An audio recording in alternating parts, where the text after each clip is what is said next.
Guys पिछले lecture में अपन ने हैंगिंग देख लिया था। इस लेक्चर में अपन देखने वाले स्ट्रैंगुलेशन। तो स्ट्रैंगुलेशन क्या होता है? देखो, strangulation is defined as mode of asphyxial death in which entry of air to lungs is prevented by constriction of neck by ligature external force without suspension. तो जो अपन ने पिछली वाली डेफिनेशन देखी थी, जो हैंगिंग की डेफिनेशन देखी थी, वो पूरी की पूरी सिमिलर है। बस वहाँ पर क्या था? वहाँ पर सस्पेंशन था। यहाँ पर क्या लिखा है? Without suspension.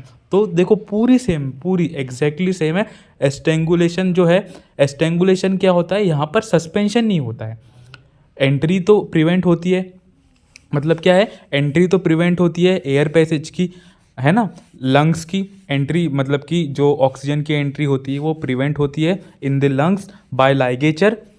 लेकिन यहाँ पर सस्पेंशन नहीं होता, मतलब कि लटकाया नहीं जाता।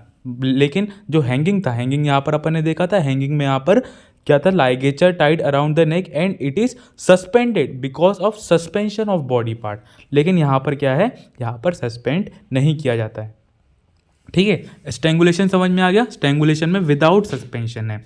इसके स्ट्रैंगुलेशन के टाइप क्या क्या है? देखो, लाइगेचर स्ट्रैंगुलेशन, थ्रोटनिंग या फिर manual strangulation and bansdola strangulation, mugging strangulation by knee और foot.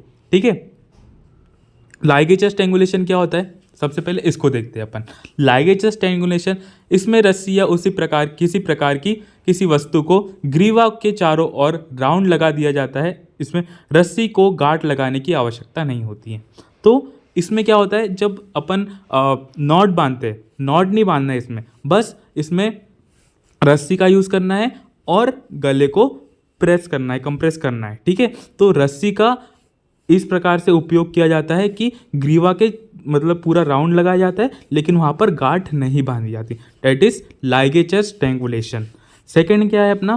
थ्रोटनिंग strangulation, that is manual strangulation. इसमें ग्रीवा के एक या दोनों हाथों से दबाया जाता है ना। तो ग्रीवा जो है, मतलब कि बोलते हैं ना कि गला दबा रहा है, तो हाथों से अगर वो गला दबा रहा है, दैट इज थ्रोटनिंग या फिर मैनुअल स्ट्रैंगुलेशन। इस तरह की ग्रीवा को दोनों हाथों से दबाया जाता है और तो उसे पाल्मर स्ट्रैंगुलेशन कहा जाता है। अगर ग्रीवा को दोनों हाथों से दबाया जा रहा है तो उसको क्या बोलेंगे अपन? Palmer strangulation. ठीक है, तो इतना डिटेल में नहीं देखना है अपन को, लेकिन बस अपन को इतना पता होना चाहिए कि स्ट्रैंगुलेशन के अंदर जो टाइप है दैट इज थ्रोटनिंग। इसमें दोनों हाथों से ग्रीवा को दबाया जाता है और इसको अपन पाल्मर स्ट्रैंगुलेशन भी कहते हैं।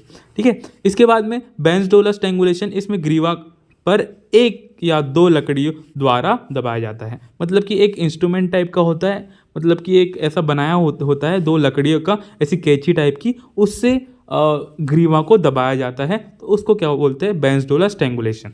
इसके बाद में mugging that is choke hold, that is इसमें ग्रीवा को फोर आर्म या एल्बो से बैंड से दबाया जाता है ना। तो क्या होता है? जो फोर आर्म होता है ना, जो कोहनी होती है, कोहनी का जो उसका अंदर वाला हिस्सा, उससे दबाया जाता है, तो उसको क्या बोलेंगे अपन? मगिंग या फिर चोक होल्ड। इसके बाद में स्ट्रैंगुलेशन बाय नी और फुट।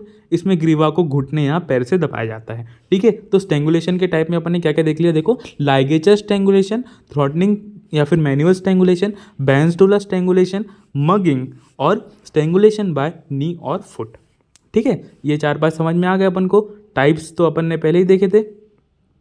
ठीक है, इसके बाद में मेडिको लीगल एस्पेक्ट अपन को बहुत अच्छे से देखना है। मेडिको लीगल एस्पेक्ट और सब क्वेश्चंस में लिख के भी आना है। तो मेडिको लीगल एस्पेक्ट में सुसाइडल, होमोसाइडल और एक्सीडेंटल हो सकता है। क्या क्या हो सकता है? सुसाइडल हो सकता है, होमोसाइडल हो सकता है और एक्सीडेंटल हो सकता है। इसके बाद में cause of death due to strangulation. Strangulation में डेथ का कॉज क्या है?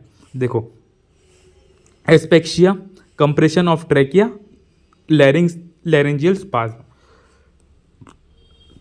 तो जो अपन ने हैंगिंग देखा था, वहाँ पर ट्रैकिया जो हो रही थी वो कोलैप्स हो रही थी, डैमेज हो रही थी। यहाँ पर कंप्रेस हो रही है ना। तो यहाँ पर क्या क्या कॉज है? एस्पेक्सिया, वहाँ पर भी कॉज था हैंगिंग में। एस्पेक्सिया से क्या हो जाएगा? कंप्रेशन ऑफ नेक हो जाएगा, लंग का फंक्शन फेल हो जाएगा, ऑक्सीजन जो रिक्वायर्ड अमाउंट ऑफ ऑक्सीजन रहेगी वो नहीं पहुँच पाएगी, जिसके कारण डेथ हो जाएगी। ठीक है, asphyxia, compression of trachea and laryngeal spasm.